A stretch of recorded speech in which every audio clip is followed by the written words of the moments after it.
Salut les marques et les smarts et bienvenue dans ce nouveau numéro du supplément SmackDown de Catch-Up, votre émission qui résume et analyse chaque semaine le dernier épisode du show bleu de la WWE SmackDown Live. Je suis Irem et je suis accompagné comme toujours de mon fidèle acolyte Giscal. Salut Giscal.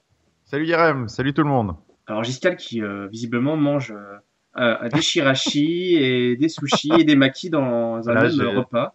j'ai mon petit truc qui m'attend là, voilà. Quel gourmand, donc un B4, un M12 et un S7. Donc C'est ça. Voilà, 30 euros chaque voilà. 30, Il a des 30 euros tickets, minimum. des tickets Ouais. resto de 30 euros jusqu'à. Mm, mm. Alors justement, on parle de bouffe. Au menu de cet épisode du supplément SmackDown, Daniel Bryan qui revit un cauchemar qu'il connaît bien. Mm. Les Usos qui ont payé leur ticket pour venir voir le spectacle comme tout le monde.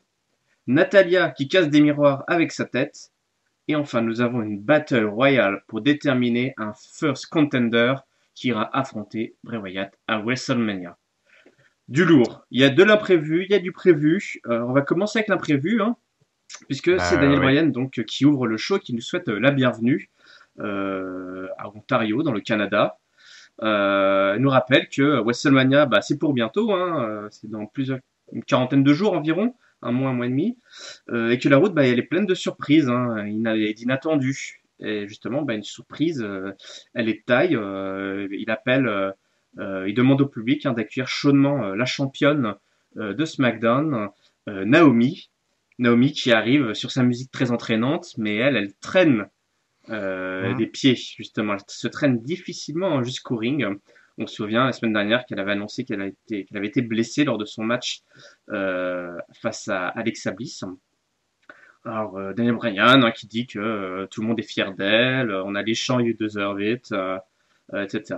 Mais que ce soir, il va devoir faire la chose la plus difficile qu'il ait eu à faire en tant que GM, dans sa jeune carrière de GM. Il nous rappelle, évidemment, voilà, que son histoire et l'inévitable qui s'était produit alors quand il avait dû rendre le titre également et que il avait donc mis fin à sa carrière. On va pas en aller jusque là ce soir, Non. mais bon, l'inévitable se produit également ce soir puisque incapable de défendre son titre tous les 30 jours. Alors une règle de la WWE assez obscure, mais qui brandissent quand ça les arrange. Voilà, un Ouais, champion est censé ça. pouvoir défendre son titre tous les 30 jours.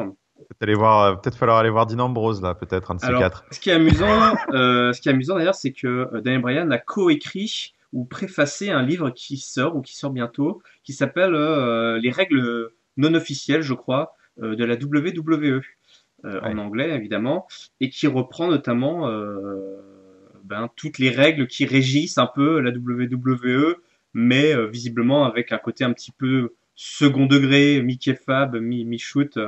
Ouais. Donc, je ne sais pas si cette règle apparaît dans ce livre. Ce serait intéressant de vérifier.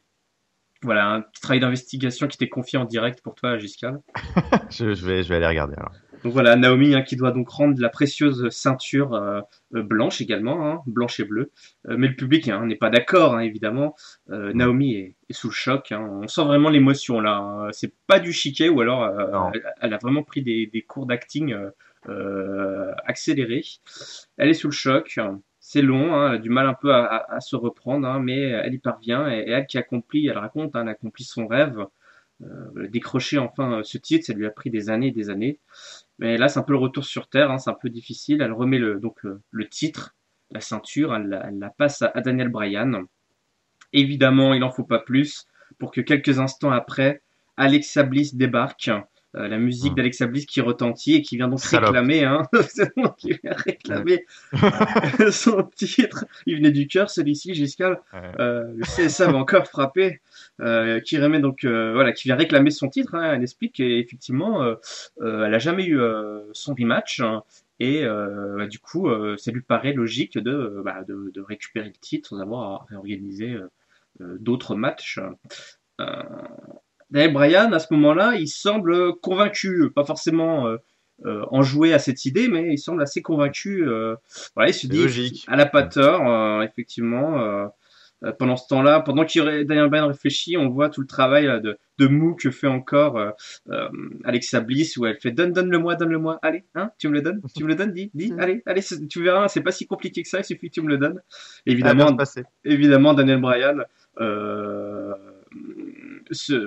ne rend pas le titre, pardon.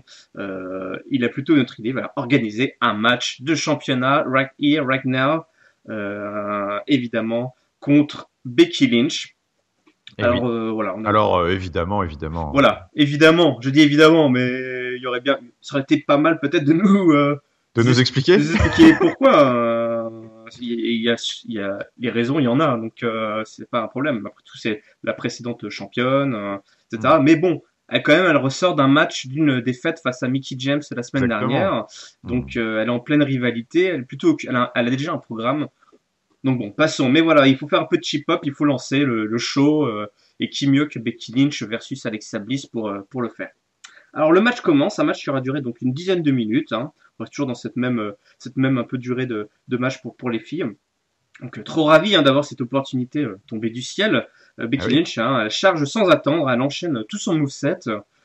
Elle concentre principalement ses coups sur le bras de son adversaire, hein, toujours avec cette idée de placer son disarmer, évidemment. Elle place notamment un missile dropkick et 2 explodeurs, mais rien n'y fait, hein, Alexa Bliss se relève à chaque fois. Pire, elle profite à un moment donné que l'arbitre est en train de remettre le ring en place. Il y a le tablier du ring qui s'est soulevé et, Ouais. et donc bah, l'arbitre ne voit pas ce qui se passe. Et ce qui se passe, c'est que Alexa Bliss griffe ou arrache les yeux, les globes oculaires, je crois. Ouais, non, en fait, elle lui met un coup dans la gorge. En fait, c'est Bah, bizarre. oui, bon, bah, d'accord. Ouais. Ça Elle lui passe met un alors, petit ok. coup, genre tac, un taquet dans la gorge pour l'étrangler un peu, et du coup, voilà. Bon, pas fair play en tout cas, prise Non, pas non gentil. autorisée, je suppose, hein, parce que c'est pas évident à vérifier dans le livre dont je vous ai parlé au début. Toujours est-il, bah, elle en profite, hein, roll-up, un vieux roll-up des familles, bien agrippé quand même, hein. 1, Oui. 2, 3, second titre de Alexa Bliss. Ma prophétie s'est réalisée, le règne de Naomi a arrêté de courte durée, pas forcément la manière dont on aurait pu l'imaginer.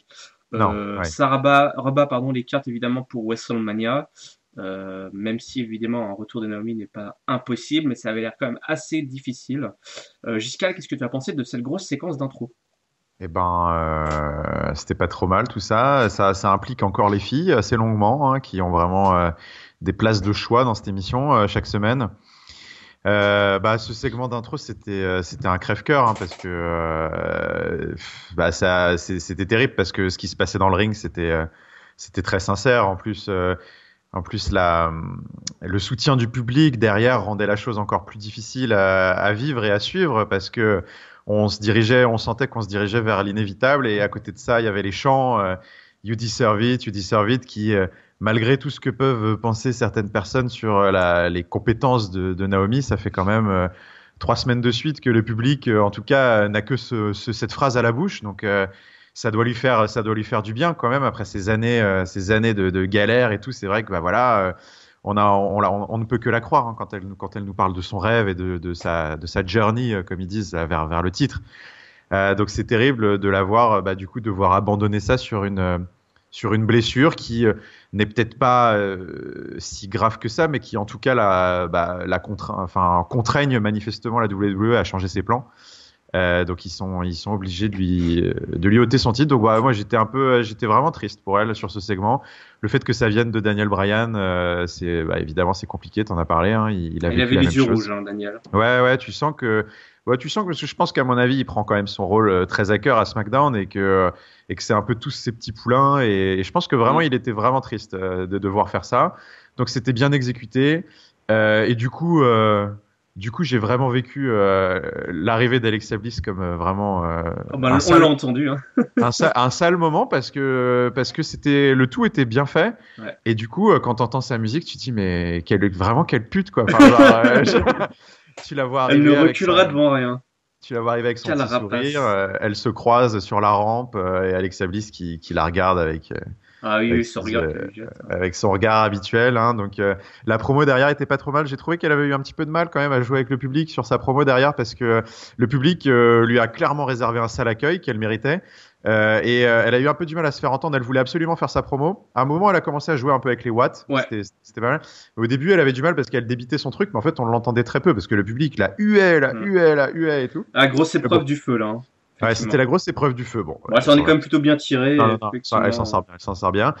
Et puis bah après voilà, il y a ce booking de match un peu bizarre parce que tu l'as dit, Becky Lynch sort d'une défaite, tu peux te demander pourquoi. Bon, on va accepter parce que c'est la première championne de SmackDown. On va dire que c'est peut-être la plus légitime parmi toutes celles qui sont dans le vestiaire derrière pour venir avoir cette petite chance.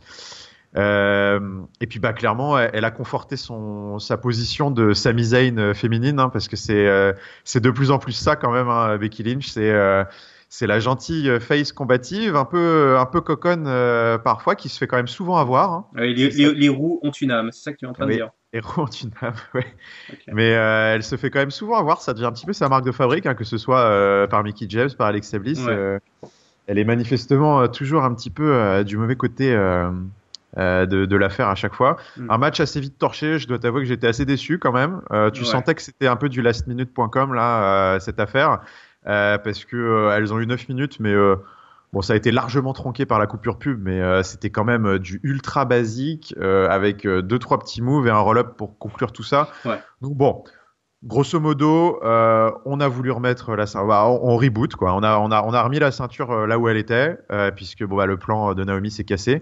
Il sera intéressant maintenant de voir comment est-ce que l'histoire autour de Mickie James et Becky Lynch transitionne vers tout ça. Oui, parce que donc je l'ai pas précisé, mais Mickie James est évidemment arrivé à la fin de la séquence pour tenter sans succès de passer à tabac exactement Becky Lynch. Donc du coup à voir, puisque le reste des filles du roster semble quand même assez prises par ailleurs. Donc écoute, la suite sera intéressante de voir comment est-ce qu'ils arrivent à rebondir. Ils ont manifestement mis un petit bouton, enfin ils ont appuyé sur le rembobinage, pardon. Donc voilà, ils sont revenus sur Alexa Bliss. À voir, voilà. Eh ben, tu me tends une perche de transition énorme. On parle de rembobinage.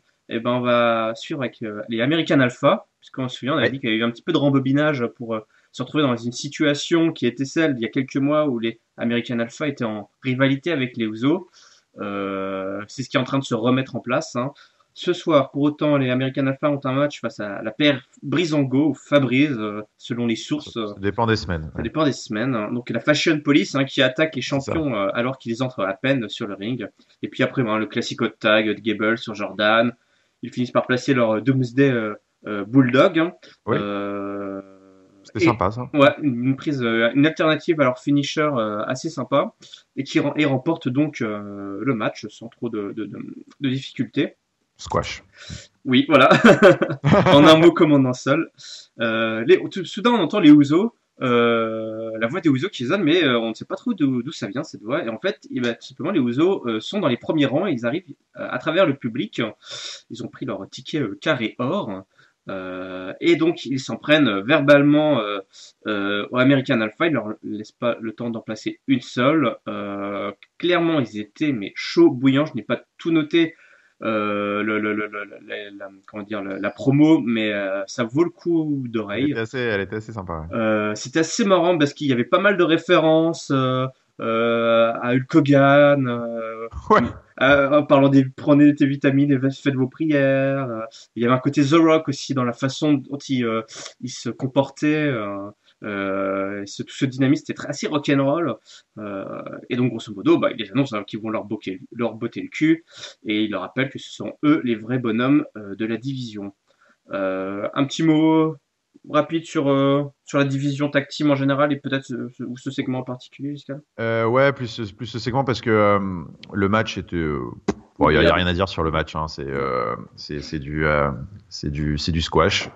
Ils en avaient peut-être un peu besoin d'un petit squash avec un petit changement de finisher. C'était pas trop mal. Donc c'était du bon boulot. Par contre, j'ai beaucoup aimé la promo des Usos après. Alors, je sais pas. J'imagine que c'est une promo qui a peut-être pas dû plaire à tout le monde. Enfin.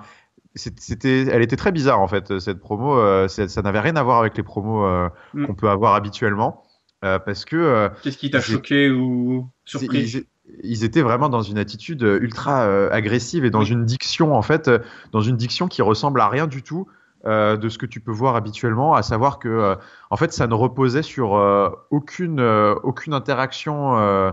Enfin, aucune interaction avec le public ou avec les adversaires, aucune phrase posée, aucune catchphrase, c'est pas la promo standard quoi. Ils étaient là, ils ont débité leur truc de manière L'idée, vraiment. c'est vraiment de faire une grosse vague, un raz-de-marée sur la tronche C'est ça, des Américains. exactement. Genre, tu te prends ça et tu peux plus les arrêter et ils te parlent, ils te parlent, ils te parlent et t'es là, tu ne peux que subir leurs promos. Et je trouvais elle était du coup dans la forme assez intéressante.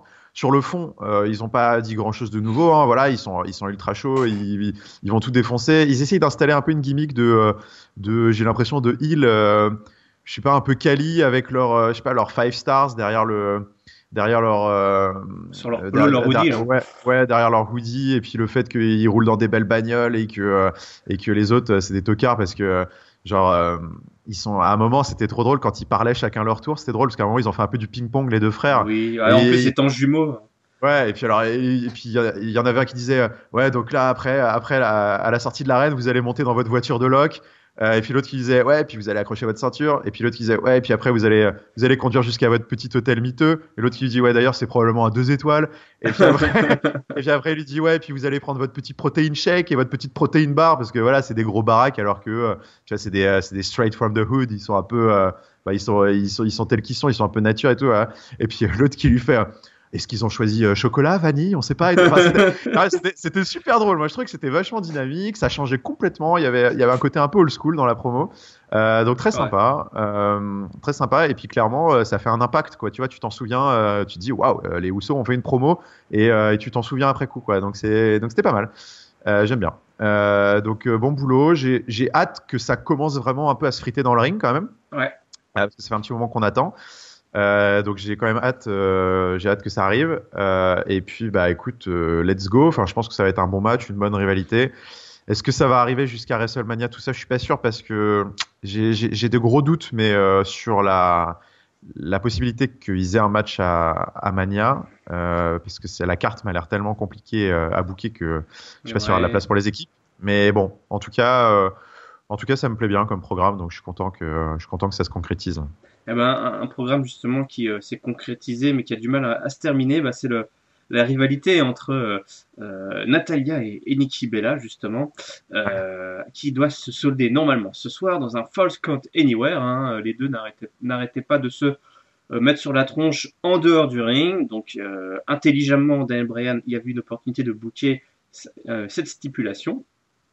Donc à ce moment-là, il y a quand même pas mal d'enjeux sur ce match parce que la rivalité est un peu mi-figue, mi-raisin. Ouais. On a vraiment le meilleur, si je puis dire, qui côtoie le pire. Donc là, c'est le moment voilà, de s'en mettre plein la tronche. Donc Nikki, qui justement va directement chercher à sortir une table sous le ring, mais sans succès, puisque Natalia l'en empêche. Et à la place, donc, Nikki récupère par contre des kendo sticks. Hein. Ouais. On se retrouve avec un brawl dans le public. Natalia, on en parlait justement en off juste avant. Natalia qui va tenter après une superplex depuis les gradins. À ce moment-là, on est dans une zone assez étrange d'ailleurs du public des gradins. On ne sait pas trop où elles sont. Nikki s'est retrouvée projetée. Je sais pas trop dans quoi, une piscine à boules, je sais pas trop ce que c'était, où elle était. Et voilà, il y avait de la logistique.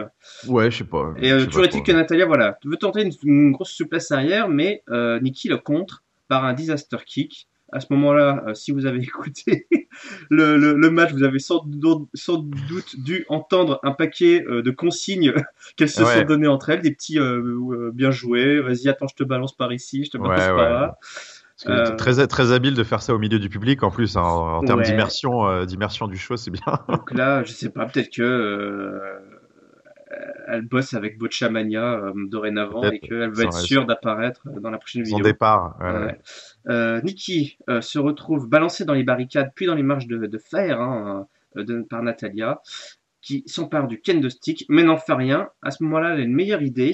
Elle nettoie la table des commentateurs, Hmm. mais c'est Nikki, évidemment, qui a fini par allonger son adversaire avec un Alabama Slam. La table résiste, hein. Ça continue dans les backstage à ce moment-là. Natalia envoie valdinguer Nikki dans une innocente personne qui passait par là. Évidemment, c'est Ouais. Maryse dont on parle. Ouais. Retour de Karma un peu plus tard, pas la catcheuse, hein, le truc un peu Non, philosophique quoi. Nikki, j'espère que tu l'aurais annoncé autrement quand même.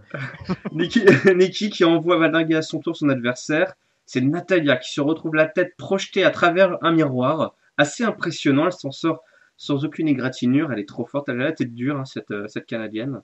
Ouais. Natalia qui place alors son sharpshooter, pardon, je n'y arriverai jamais avec cette prise, sur la rampe d'accès. Intervention de la belle Maryse, hein, pas contente d'avoir été malmenée backstage, qui Non, brise, vraiment pas contente. Hein. non, elle était furieuse, elle Oui. brise la jambe de Nikki avec une barre en polystyrène.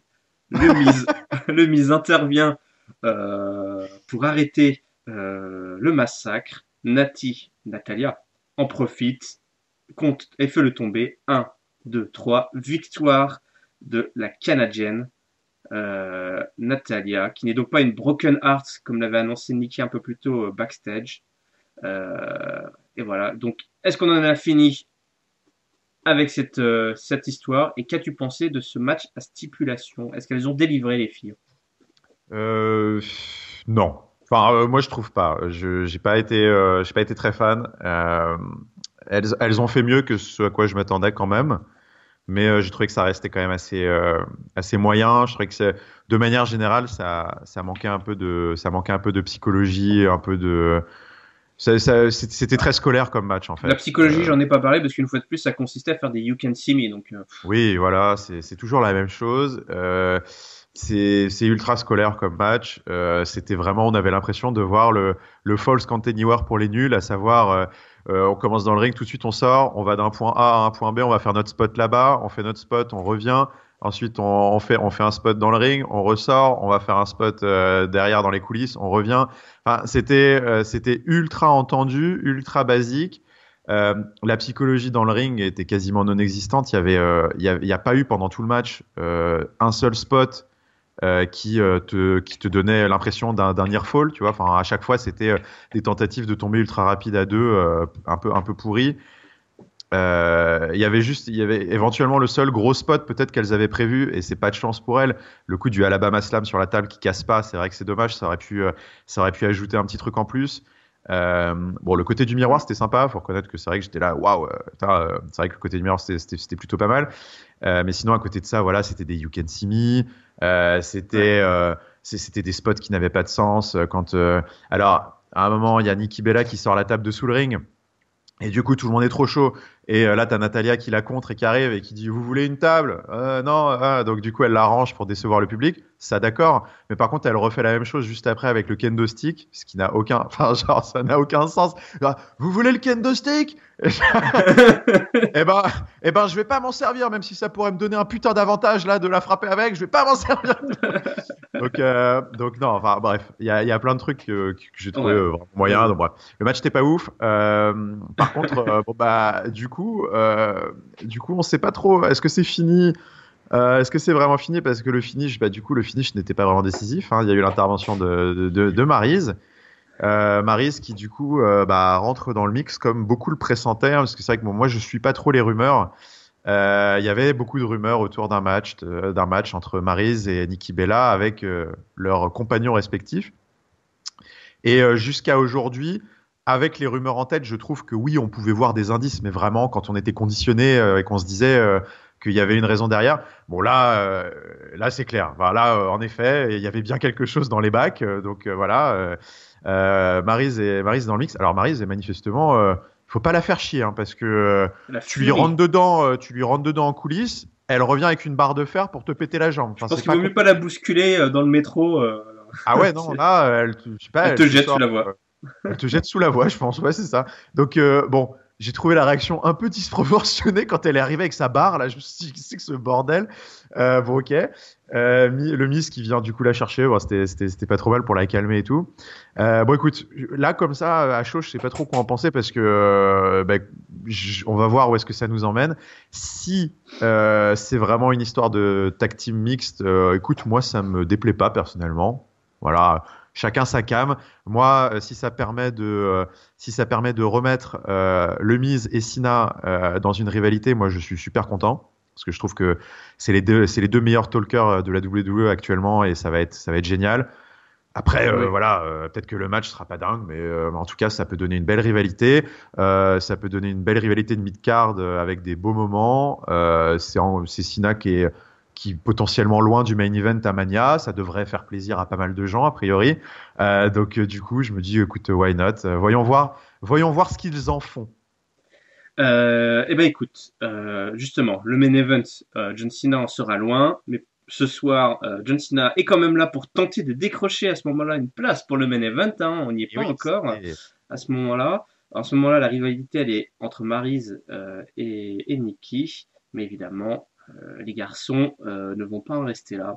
Donc, on a ce soir donc la fameuse Battle Royale qui est organisée. Hein, donc, petit clin d'œil, on va dire, au Royal Rumble. Hein, c'était plutôt intelligent de faire ça, même si bah, le roster est ce qu'il est et qu'on se retrouve avec Mojo Rawley dans la liste des participants. Mais bon, c'est ça.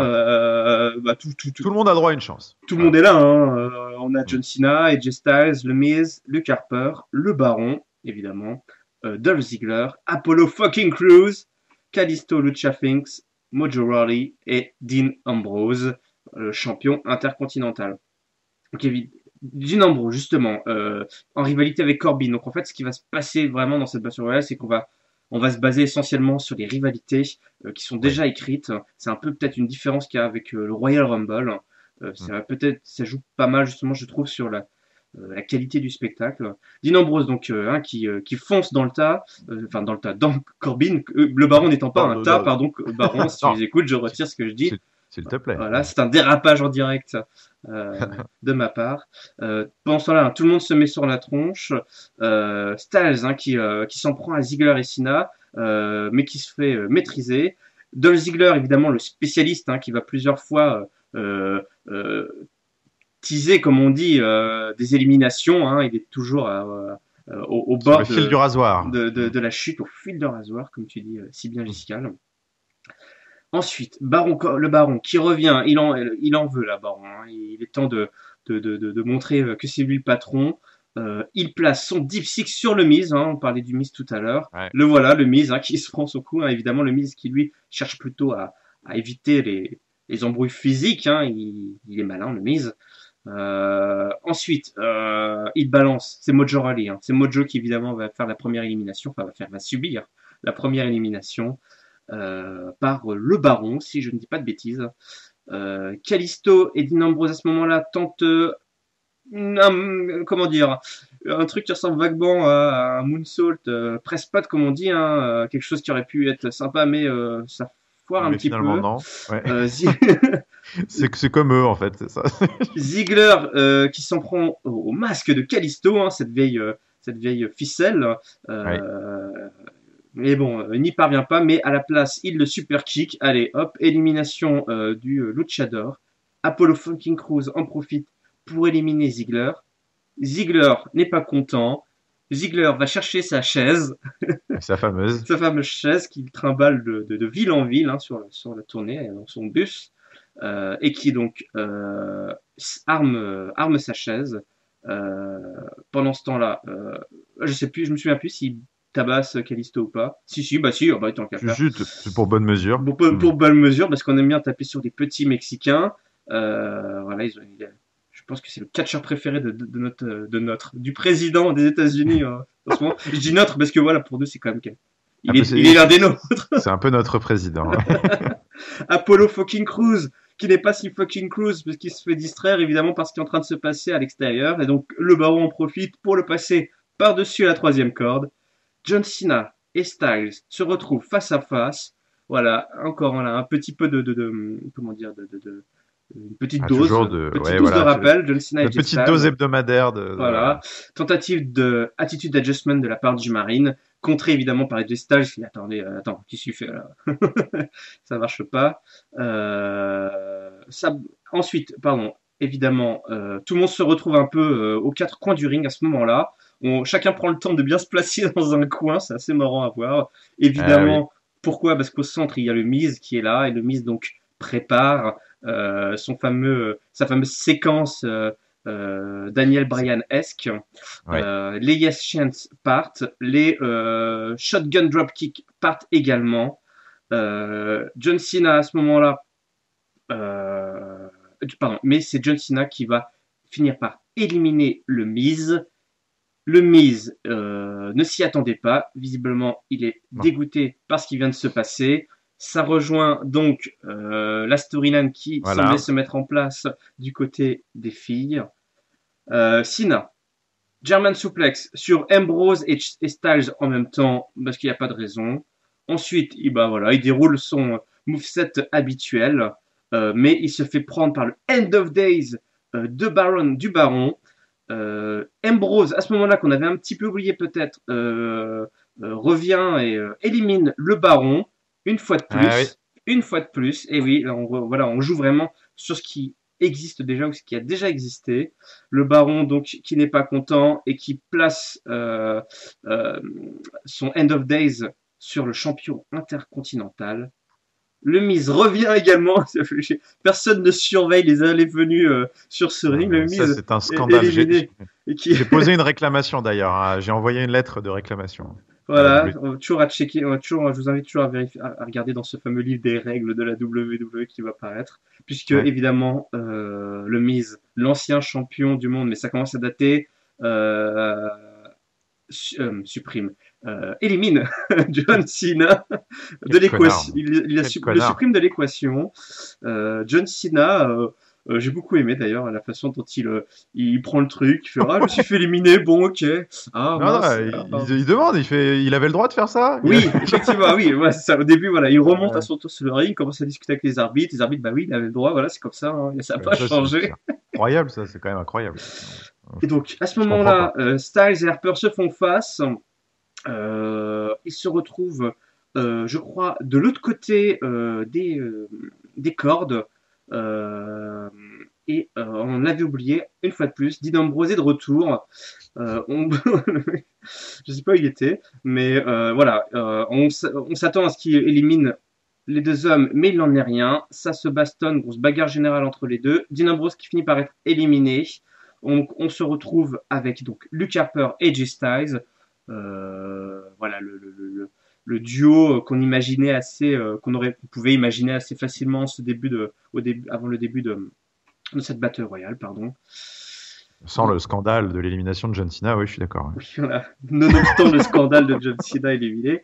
Mais donc grosse ambiance à ce moment-là. Harper qui parvient quand même à avoir voilà, les encouragements de la foule, mais AJ Styles aussi. Donc c'est assez partagé. Alors Harper qui tente de placer une souplesse sur Styles, mais Styles ne se laisse pas faire. Il commence alors à balancer ses coups de pied, il le place dans un sleeper hold, mais Harper ne se laisse pas avoir pour autant. Les deux continuent à se bagarrer. Puis à ce moment-là, on se retrouve dans une séquence assez étrange où les deux sont pendant de longues minutes dans le coin du ring, autour du Ouais, turnbuckle. Et vas-y que je te à passe par l'extérieur. au-dessus, par en dessous. Vas-y que je me rattrape au dernier moment. On est vraiment là, c'est un numéro d'équilibriste qui se met en place. Évidemment, ce n'est pas anodin puisque les deux finissent par chuter lourdement en même temps. En tout cas, c'est la version officielle. C'est Ils ça. tombent en même temps à l'extérieur du ring. Les arbitres ne parviennent pas à se mettre d'accord sur l'éventuel gagnant. À ce moment-là, évidemment, résonne, on a besoin d'une figure d'autorité pour déterminer, faire un choix. Qu'est-ce qui doit se passer maintenant? Cette figure d'autorité, c'est Daniel Bryan. Daniel Bryan qui arrive et qui dit que bah voilà, avec les vidéos, les images qu'ils ont, les caméramans étaient pas placés tels que on n'a pas de voilà, c'est égalité. Les deux ont posé leurs pieds en même temps, visiblement. On ne peut pas départager un vainqueur. Donc, il doit y avoir un match, un one-to-one pour déterminer, parce qu'on ne peut pas rester sans first contender. Eh La non. foule se dit, bon, cool, on va avoir le match right here, right now. Mais non, ça a déjà Ouais. été fait par Daniel Bryan. Il tease ce match pour la semaine prochaine. On aura donc Luke Harper versus AJ Styles dans probablement ce qui sera le main event pour déterminer enfin qui des deux sera le first contender et ira affronter Bray Wyatt sur la plus grande scène d'entre toutes, WrestleMania. Giscal, qu'as-tu pensé de cette bataille royale et de tout et des conséquences qu'elle a sur la suite? C'était déjà, j'ai très mal vécu cette Battle Royale parce qu'il y a eu évidemment un scandale absolument honteux pendant cette Battle Royale. J'espère que la main courante que j'ai posée auprès du service juridique de la WWE va porter ses fruits, mais j'y crois pas trop. C'est marrant, ça fait partie des petites règles, ça. J'ai jamais compris pourquoi, mais c'est comme ça, que quelqu'un qui est déjà éliminé puisse venir éliminer quelqu'un du match. Oui, c'est-à-dire qu'effectivement, tu pourrais au moins dire à la limite, ok, qu'il intervienne, ok, mais tu ne peux être éliminé que par un mec qui n'est pas éliminé. Ah oui, donc je partage l'incompréhension de John Cena qui se demandait is this legal à la fin. Ok, très bien. Puis l'habitude des batailles royales, visiblement. Ouais, non. Bon, malgré cette grande déception, j'ai beaucoup aimé cette bataille royale. J'ai trouvé que elle avait été plutôt très très bien fichue. Passer le début et les éliminations des mecs dont on avait un peu rien à foutre, exit les Kalisto, fucking Cruz, Ziggler, Mojo Rawley et compagnie. Passer ça, c'était très sympa, tu l'as dit, un peu à rebours des batailles royales classiques où bataille royale classique non justement, mais du Royal Rumble où les histoires peuvent se créer pendant le Royal Rumble. Là vraiment on a joué à fond sur ce qui existait. À l'exception du coup de Cena Miz qui s'officialise petit à petit. Mais du coup c'était bien joué, toutes les éliminations avaient du sens, étaient plutôt bien exécutées par les bonnes personnes, donc j'ai bien aimé. Il y a eu pas mal de petits teasings tout autour du ring qui étaient pas mal, des séquences où les gens étaient au bord à se foutre des torgnoles, tu l'as dit, que ce soit sur le finish ou même pendant le match. Il y avait quelques spots assez sympas. Le finish, alors c'est le seul défaut, mais bon, il faut suspendre son incrédulité un petit peu haut, mais c'est vrai que c'est dommage parce que le finish était un tout petit peu foireux, je pense. Enfin, moi, en tout cas, quand je l'ai vécu en live, je me suis dit, je me suis vraiment demandé si c'était pas un peu foiré, parce que ils sont un peu tombés à la renverse tous les deux. On savait pas trop si c'était ce qu'ils voulaient faire. Impossible de déterminer qui est tombé en premier, même si, bon, quand même de forts soupçons que ce soit la victoire aurait dû revenir à AJ Styles, quand même, j'ai l'impression. Ah oui. Mais bon. D'accord.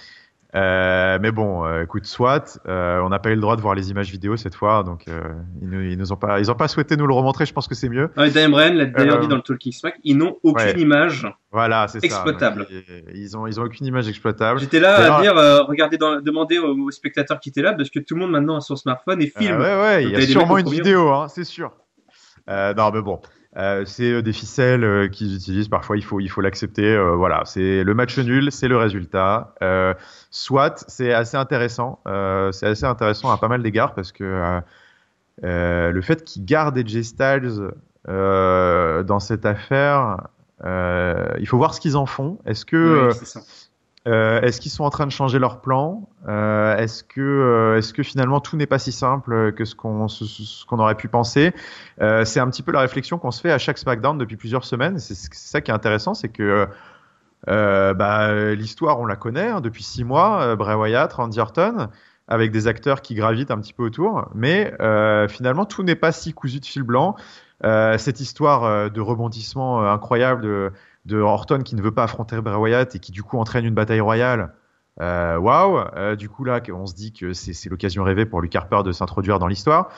Finalement AJ Styles fait match nul avec lui, donc il se retrouve en 1 contre 1. Qu'est-ce qui va se passer la semaine prochaine? Qu'est-ce qui va se passer si AJ Styles... 1 contre 1, on se dit face à AJ Styles, c'est une stipulation moins propice à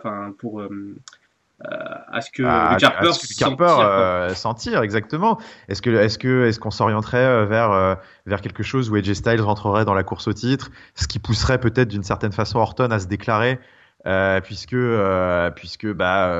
son maître il pourrait estimer que son maître serait en difficulté et du coup il ferait jouer sa clause pour s'incruster dans le match et jouer peut-être les faux alliés jusqu'à la trahison qu'on attend tous?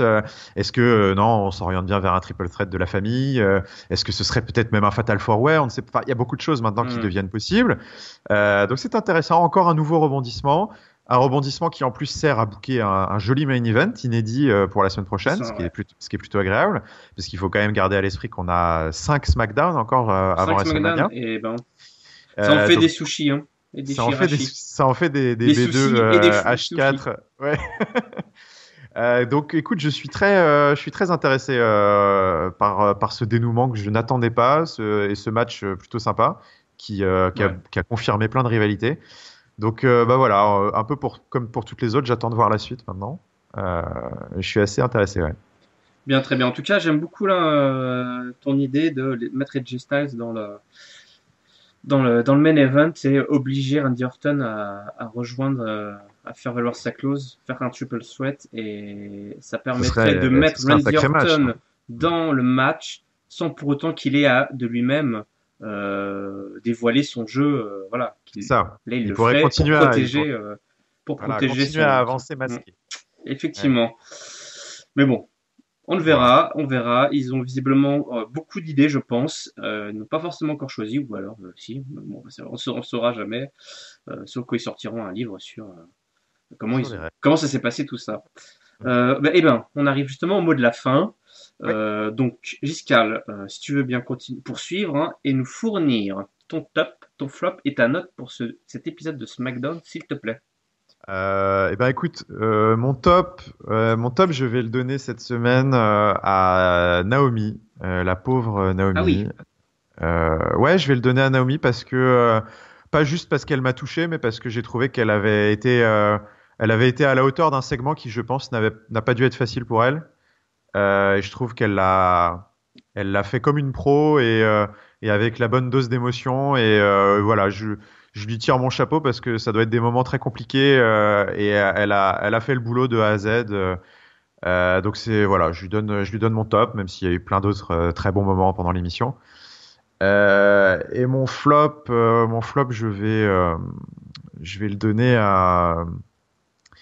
je vais le donner toujours un peu à Nikki et Natalia pour leur prestation que j'ai trouvé très moyenne pourtant pour une stipulation qui est censée être un peu le ouais. rêve pour masquer les lacunes de construction d'un match. Justement, on a tellement d'outils pour faire des matchs un peu impressionnants dans des stipulations comme ça que arriver, je trouve, à passer à côté. Enfin, en tout cas, personnellement, moi, je trouve qu'elles sont passées à côté. Je trouve que Hmm. c'est vraiment pas du bon boulot.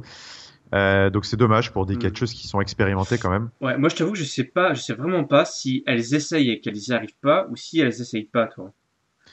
Parce que Écoute, t'as je l'impression sais qu'il pas. y a des moments où, enfin, elles y vont, où elles veulent vraiment essayer de se tenir un peu à niveau par rapport au reste du roster, toi, en faisant Ouais, un ouais. match avec une grosse tipu, en allant dans les gradins, en se mettant vraiment sur la Mm. tronche. Mais la réalisation et parfois enfin, au moment de passer à l'action, tu as l'impression que soit, je sais pas, si elles ont le frein à main ou juste elles y arrivent pas, ou Je sais finalement tu pas. vois vite les limites, que ce soit la Je me, psychologie, etc. ouais, je me dis que parce que c'est quand même deux catcheuses qui sont très expérimentées, on aura beau cracher autant qu'on veut sur Nikki Bella, ça reste une très bonne catcheuse quand même qui est là enfin qui a largement fait ses preuves. Hmm. Et bon bah et Natalia, voilà, elle a le bagage qu'elle a. Je suis vraiment surpris de voir qu'elles sont incapables de. En fait, ça marche peut-être pas toutes les deux, hein, ça colle pas, il y a pas d'alchimie. Ou alors elles essayent pas, comme tu dis, c'est aussi une possibilité parce que j'ai du mal à croire qu'elles essayent vraiment et qu'elles ratent à ce point-là leurs matchs qui sont vraiment sans saveur en fait. Enfin, il y a pas d'être obligé d'avoir recours à des You Can See Me pour s'attirer des réactions du public ou des Ouais, trucs comme ça, c'est pas normal. non. Donc, écoute, il y a peut-être une part aussi du booking hein, derrière ça, hein, mais bon, c'est mon Voilà. flop. Et ta note pour sanctionner tout ça, alors. Et ma note, je vais rester un peu dans la lignée de la semaine dernière. Je vais rester quand même en dessous de 4 parce que dans le ring, c'était quand même pas fameux cette semaine. En fait, les deux matchs féminins étaient quand même assez décevants. Et Oui. puis à côté de ça, on a eu un squash. Donc au final, il y avait que la bataille royale qui vraiment valait le coup en Hmm. termes de catch. Donc du coup, je vais rester sur un 3,5 parce que après, par contre, sur le papier, on est en plein dans tout ce que j'aime, à savoir que Ça c'est bien écrit, tout avance à chaque fois, tous les segments sont bien, il y a du temps pour tout le monde. Donc toutes les scènes tag team intercontinentales, main event, tout avance les filles. Et puis il reste beaucoup de temps, donc je suis très confiant sur cette road to WrestleMania à SmackDown en tout cas. Bah écoute, je te rejoins